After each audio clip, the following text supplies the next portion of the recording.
Okay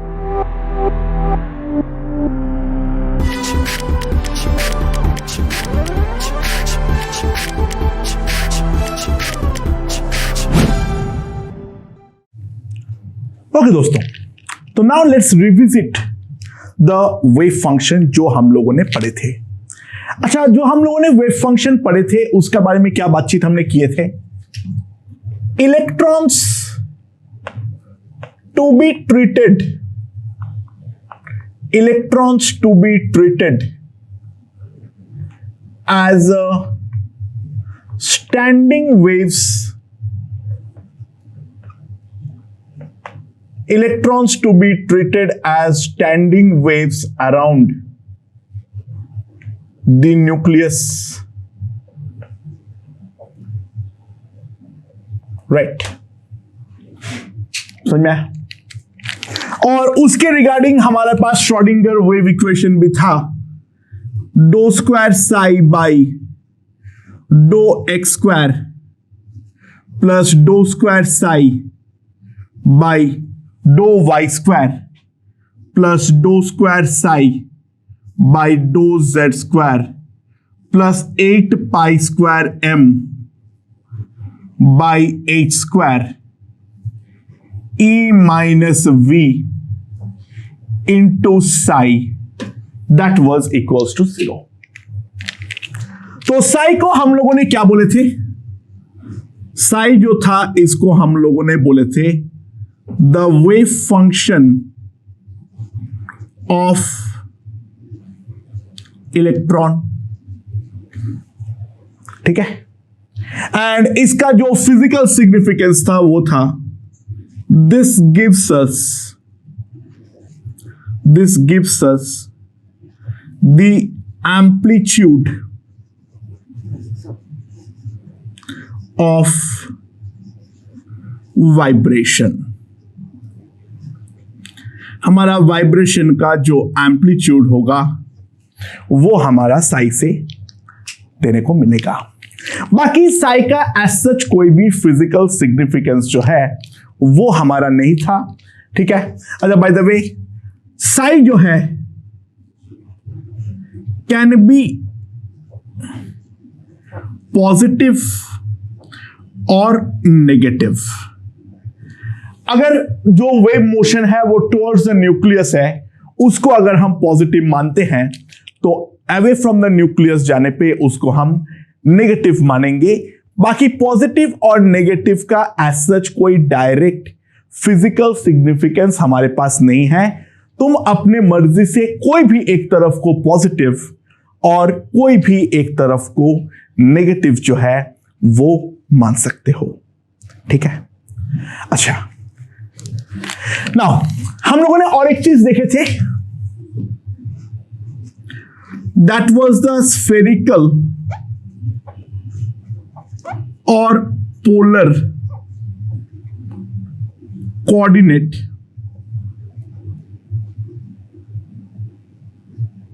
system, ठीक है?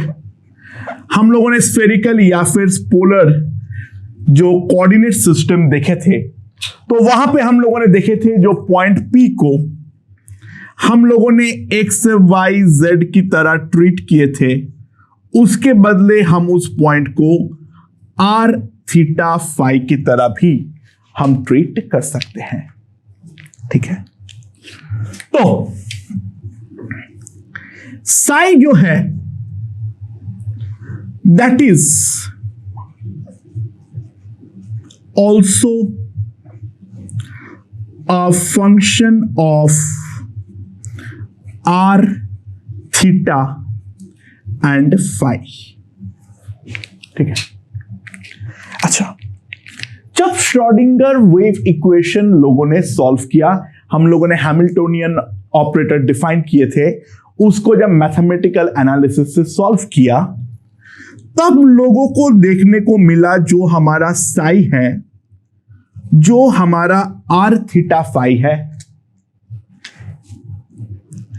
that can be written as psi as a function of r into psi as a function of यानी वो दो चीज का मल्टीप्लीकेशन हुआ, एक पार्ट जो है वो केवल और केवल आर यानी डिस्टेंस फ्रॉम द न्यूक्लियस पे डिपेंड किया, और दूसरा पार्ट जो है वो हमारा एंगल पे डिपेंड किया, वो डिपेंड किया हमारा केवल और केवल थीटा और फाई पे। तो इसके अंदर जो साई आर है, ठीक है, इसको हम बोल दिए रेडियल वेव फंक्शन, और जो साई थीटा कॉमा फाई वाला पार्ट है इसको हमने बोल दिए द एंगुलर वेव फंक्शन। तो जो हमारा नेट वेव फंक्शन है उसको हम लोगों ने दो पार्ट में डिवाइड कर सकते हैं। It was our luck. एक पार्ट जो है वो केवल और केवल डिस्टेंस फ्रॉम द न्यूक्लियस पर डिपेंड करता है, और जो दूसरा पार्ट है वो हमारा एंगल्स पे डिपेंड करता है। This is the radial wave function, this is the angular wave function. बाकी साई का एज सच और कोई फिजिकल सिग्निफिकेंस तो हमारे पास नहीं था, ठीक है ना। अब ध्यान देना, what we will discuss is the probability of finding electron. What we will discuss is the probability of finding electron.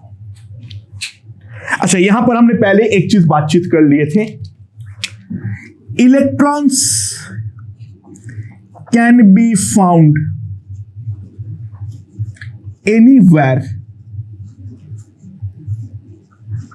Electrons can be found anywhere with a certain probability. एक सर्टेन प्रोबेबिलिटी के साथ हम electron को कहीं पर भी ढूंढ सकते हैं, ठीक है। तो मान लो यहां पर हमारे पास न्यूक्लियस है, ठीक है, यहां पर हमारे पास न्यूक्लियस है, और ये न्यूक्लियस से कोई एक दूरी पे मैं एक छोटा सा वॉल्यूम काटता हूं dv।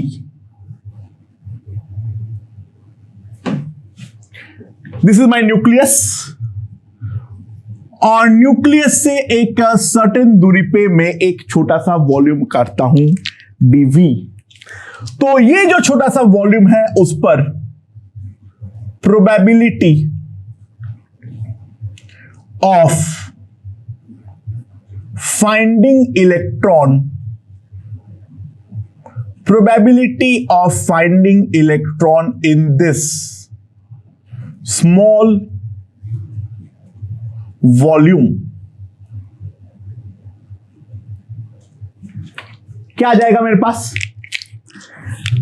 That we denote it by dp, and after some mathematical analysis that dp came out to be equals to psi square r theta phi into dv।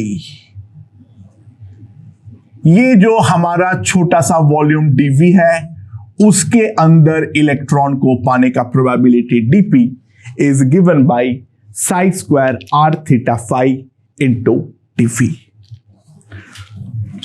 So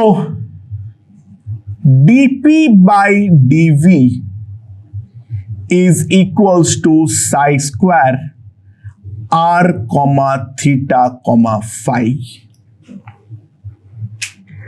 right? This dp by dv is called the probability. This is the probability density function। dp by dv is denoted by the probability density function, and that is equals to कितना आ जाएगा? psi square r theta phi। अच्छा, by the way, psi अगर amplitude है तो classical sense पे ये जो है ये हमारा amplitude of intensity of electron आता है। बट यहां पर इंटेंसिटी तो एज सच कुछ नहीं होता है क्योंकि ये मैटर वेव है। तो यहां पर ये जो रिप्रेजेंट करता है वो है उस मैटर को पाने का प्रोबेबिलिटी को। तो probability density function equals to psi square r theta phi. And क्योंकि साई को हम लोग इस फॉर्मेट में लिख सकते हैं, so this can be written as psi square r into psi square theta comma phi. Now this psi square r, this is called the radial probability. This is called the radial probability density function. ये केवल और केवल हमारा nucleus के दूरी पर depend करेगा। So this depends only upon the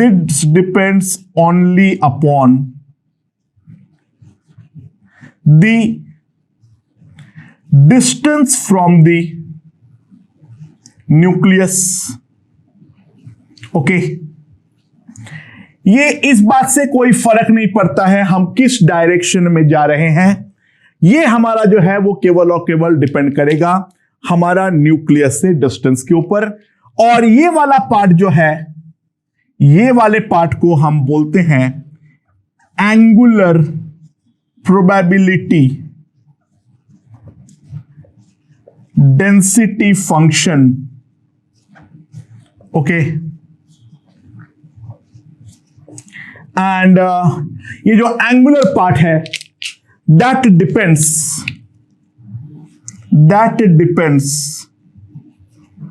only upon the orientation of the orbital। ये हमारा केवल और केवल जो ओरिएंटेशन है उस ओरिएंटेशन पर ही हमारा डिपेंड करेगा, न्यूक्लियस से डिस्टेंस पे कोई फर्क नहीं पड़ता है। तो ये जो है ये हमें ऑर्बिटल्स के साइज के रिगार्डिंग बातचीत करेगा और ये जो है वो हमारा ऑर्बिटल्स के शेप के रिगार्डिंग बातचीत करने वाला है। नाउ एट दिस पॉइंट हम लोग जिसके रिगार्डिंग बात करेंगे that are called as nodes. Now what are nodes? देखो nodes क्या होता है, the positions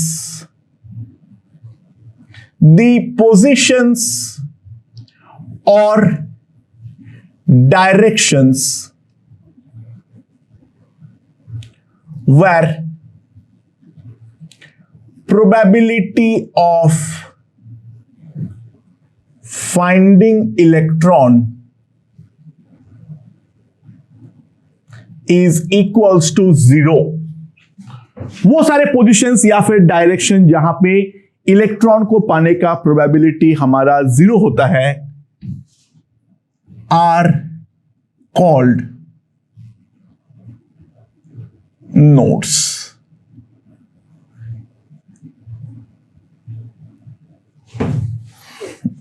ठीक है, इनको हम बोलते हैं क्या, नोड्स। उसमें दो टाइप की चीजें होंगे, या तो वो पोजीशन पे डिपेंड करेगा या तो हमारा डायरेक्शन पे डिपेंड करेगा। तो नोड्स जो होते हैं, the first type of nodes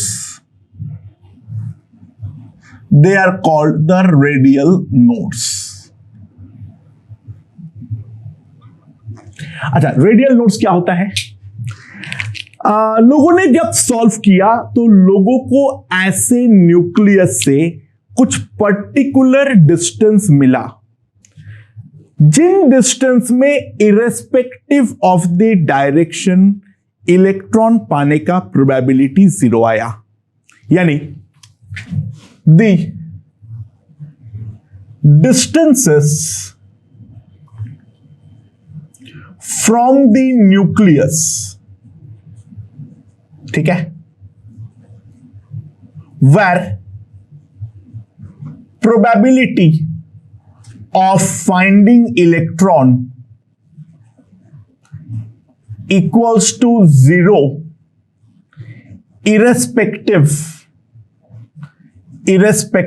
of the direction.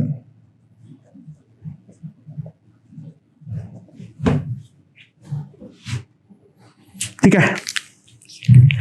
Radial nodes are also called spherical nodes, क्योंकि ऑब्वियस सी बात है डायरेक्शन में कोई फर्क नहीं पड़ता है, डायरेक्शन में कोई फर्क नहीं पड़ता है, तो इस कारण पे जो रेडियल नोड्स है, radial nodes are also called spherical nodes. Okay, समझ में आया? नाउ यहां पर जो है ये हमें मिलता कैसे है? This radial nodes are obtained by solving psi square r equals to 0. Psi square r को हम 0 के साथ अगर इक्वेट करेंगे तो इन दैट केस जो हमारा रेडियल पार्ट आएगा, सॉरी 0 के साथ इक्वेट करेंगे तो जो पर्टिकुलर पॉइंट्स है जहां पर हमारा फंक्शन 0 हो रहा है उनको हम बोलेंगे उसके रेडियल नोड्स. ध्यान देना इसमें r इक्वल्स टू 0 यानी जो बेसिकली न्यूक्लियस है and r equals to infinity outside the atom are never considered as nodes. ठीक है, समझ में आया? मतलब बेसिकली जो हमारा बेसिकली अगर हम देखें तो न्यूक्लियस से r डिस्टेंस पर हमारे पास एक फाइनाइट डिस्टेंस पर इनफाइनाइट या 0 नहीं होना चाहिए. यहां पर हमारे पास एक स्फेरिकल सरफेस होगा एंड ये स्फेरिकल सरफेस जो है वो हमें नोड देने व रिप्रेजेंट करने वाला है. कौन सा नोड? Radial node. अच्छा, अगला जो है हम लोग नेक्स्ट जिसके बारे में हम डिस्कस करेंगे that is the angular nodes.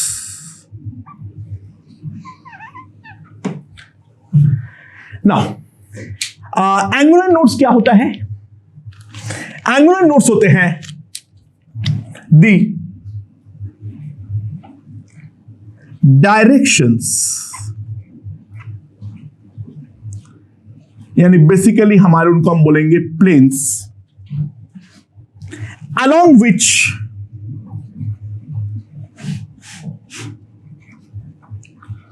probability of finding electron is equals to 0 irrespective of r यानी distance from the nucleus. Generally वो प्लेन्स होते हैं. एक आध एक्सेप्शनल केस है जहां पे वो प्लेन नहीं होता है, उसको हम अलग से बातचीत कर लेंगे. तो द डायरेक्शंस यानी planes along which the probability of finding electron equals to 0 irrespective of r, those are called the angular nodes. अच्छा, जो भी हमारा ये प्लेन्स है या फिर सरफेसेस है along which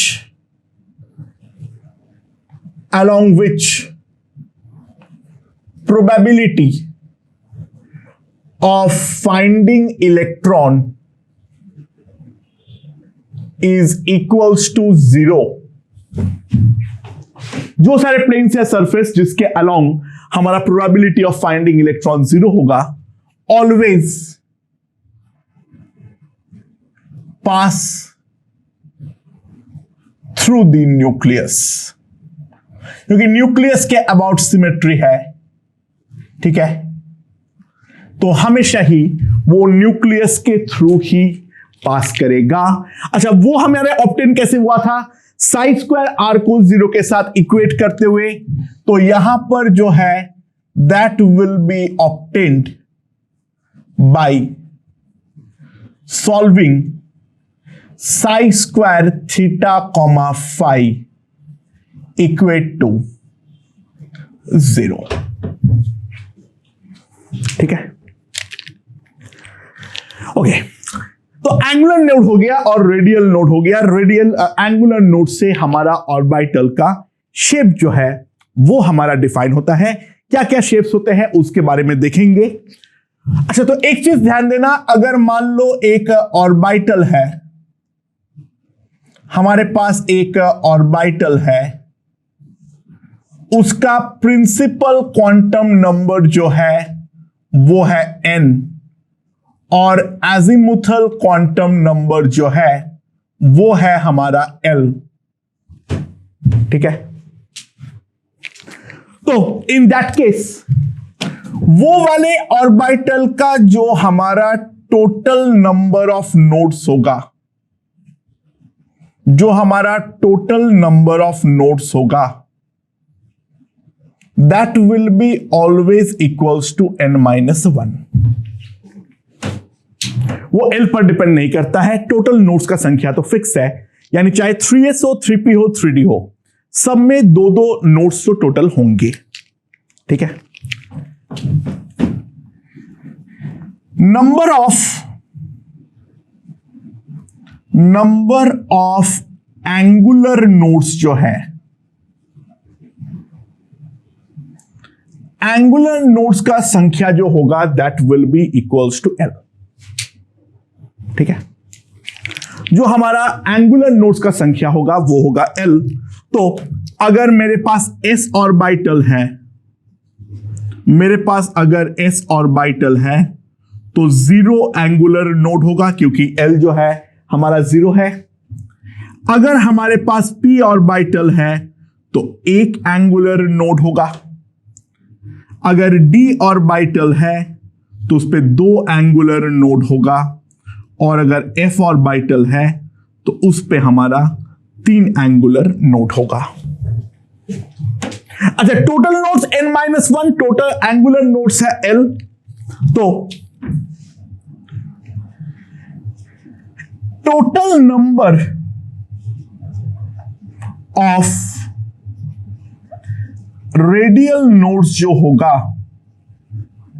that will be equals to n-l-1। जो हमारा total number of radial nodes होगा that will be equals to n-l-1, यानी total nodes minus the number of angular nodes will give me the total number of radial nodes. तो अब हम लोग एक एक करके जो अलग से रेडियल नोड और जो अलग से एंगुलर नोड है उनके रिगार्डिंग बातचीत करेंगे। Let's start with radial nodes. काफी ज्यादा दिलचस्प चीज है, लेट्स सी।